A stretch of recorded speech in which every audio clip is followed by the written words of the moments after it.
छत्रपती शिवाजी महाराजांच्या विजयामागे तलवारबाजी इतकीच बुद्धी, रणनीती आणि गुप्तहेरांचेही मोठे योगदान होते। आणि गुप्तहेर म्हटले तर बहिर्जी नाईक आपल्याला आठवतातच। ते महाराजांचे अत्यंत विश्वासू आणि हुशार साथीदार। तर त्यांचीच ही गोष्ट आहे।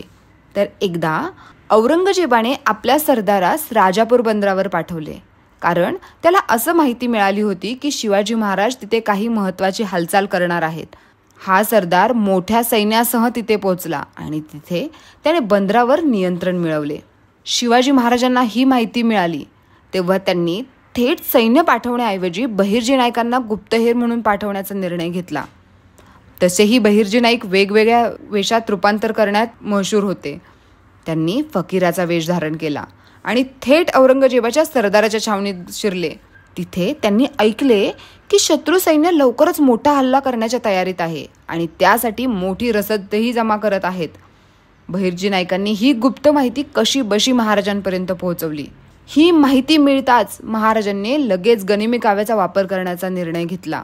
त्यांनी आपल्या काही सैनिकांना व्यापाऱ्याचा वेश घालून राजापूरच्या बाजूला पाठवले। हे सैनिक तिथे गुप्तपणे शत्रूच्या सैन्याला रसद पुरवणाऱ्या व्यापाऱ्यांशी संपर्क साधू लागले। जेव्हा शत्रूच्या सैन्याचा पुरवठा आणि अन्नधान्य संपला त्याच वेळी महाराजांनी रात्री अचानक त्यांच्यावरती हल्ला चढवला। शत्रू तर आधीच भुकेले आणि थकलेले होते, त्यामुळे त्यांना प्रतिकार काही करताच आला नाही आणि महाराजांनी अशा प्रकारे संपूर्ण सैन्याचा पराभव केला आणि राजापूर बंदर पुन्हा स्वराज्यात समाविष्ट केले। यावरून महाराज योग्य वेळी योग्य निर्णय कसे घ्यायचे याचा अंदाज आपल्याला येतो।